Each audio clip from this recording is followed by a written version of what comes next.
sionismo, ele faz uma apropriação indébita do judaísmo e da sua história de tragédias, de tal maneira que o sionismo possa se locupletar com a dor judaica.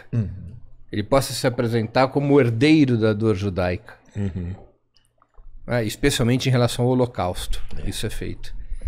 E esta proteção que o sionismo busca no discurso sobre o antissemitismo, sobre o Holocausto, ela vai por terra quando os judeus antissionistas, como é o meu caso, cuja família em grande parte foi massacrada, eliminada no Holocausto, quando os judeus antissionistas se contrapõem a esta visão do sionismo.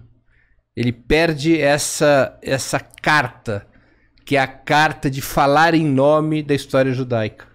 O sionismo não fala em nome da história judaica. O sionismo fala em nome da história do sionismo. Aí sim eles têm todo lugar de fala. O sionismo pode falar do Estado de Israel, dos massacres contra os palestinos, dos assassinatos das lideranças palestinas, do apartheid. Sobre isso eles têm todo lugar de fala. Eles são os criadores desse Estado.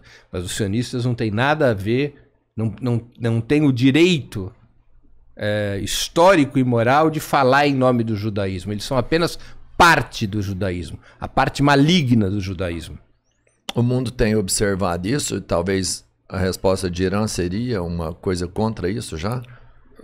Em primeiro lugar, o genocídio do povo palestino. Essa face maligna do judaísmo, que é o sionismo, se demonstra no massacre, na carnificina contra o povo palestino na faixa de Gaza, com a morte de milhares de crianças e de mulheres. Isso mostra um grau de malignidade raras vezes visto na história. Eu arrisco a dizer que nós não vimos nada parecido no mundo desde o fim do nazismo. Desde que acabou o regime nazista, nós não vivemos nada parecido. O Robertinho, teve um importante intelectual israelense, sionista, que nos últimos anos da sua vida, ele já tinha mais de 90 anos, ele se chamava Leibovitch. Leibovitch, em função da decisão de um juiz da Corte Suprema de Israel, chamado Landau, Moshe Landau, a Corte Suprema de Israel, nos anos 80, decide que era legal, escutem bem o que eu estou falando, Lucas, a Corte Suprema de Israel decidiu que era legal o uso de tortura contra prisioneiros palestinos. Caramba, mano. É uma decisão constitucional quando essa corte era presidida pelo senhor Moshe Landau. Leibovitch, um intelectual sionista, mas honesto, ele disse: vocês estão criando o nazi-judaísmo.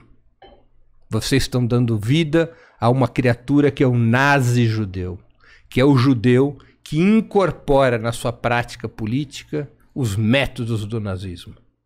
A crítica foi interna.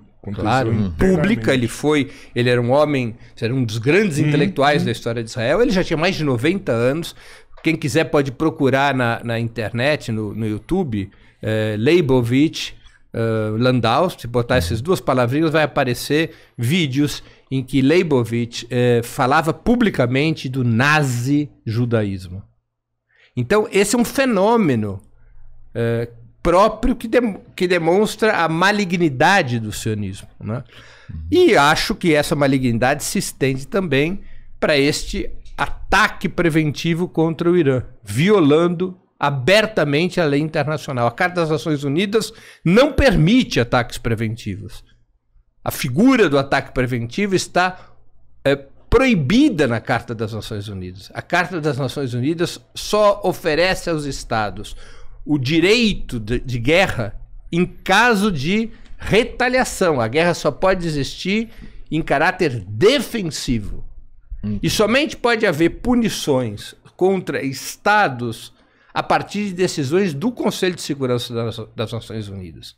Nenhuma dessas duas coisas aconteceu. Nem o Irã estava sob uma ação determinada pelo Conselho de Segurança das Nações Unidas, nem o Irã atacou Israel. Esse ataque preventivo é ilegal, cínico, e um ataque que está sendo condenado por todas as lideranças democráticas do mundo. Não é? Então, isso é também revelador deste aspecto maligno do sionismo. E revelador, eu já falei sobre isso aqui ontem, revelador do plano expansionista do sionismo. Vocês devem estar lembrados que na última Assembleia das Nações Unidas, o Lucas acompanha isso, deve ter bem na memória. O Netanyahu foi na tribuna das Nações Unidas com 2 mapas. Vocês estão lembrados disso? Eu vi isso aí. E ele falou do eixo do mal e do eixo do bem. Além de eliminar a existência da Palestina, ele, no eixo do bem, que era um fluxo geopolítico que ia desde o Índico até o Mediterrâneo, esse eixo do bem é um objetivo expansionista. É uma vocação do regime sionista de se consolidar a mão armada como uma potência regional no Oriente Médio.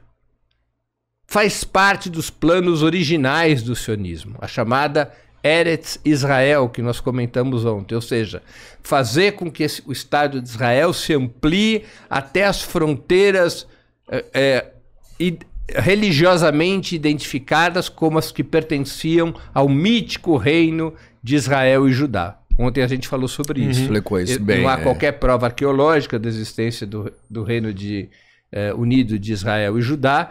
No entanto, as fronteiras reivindicadas pelo sionismo correspondem ou corresponderiam a este reino. Essas fronteiras seriam do Eufrates ao Nilo, o que incorporaria toda a Palestina, toda a Jordânia, todo o Líbano e partes do Iraque, da Síria, da Arábia Saudita, um pedacinho do Kuwait e pedaços do Egito.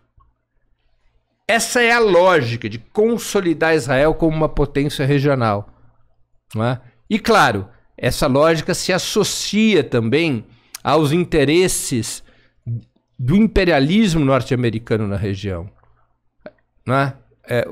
Israel é, como já disse um importante assessor do ex-presidente Ronald Reagan, Israel é uma plataforma, um porta-aviões, o mais barato e eficaz porta-aviões dos Estados Unidos no Oriente Médio.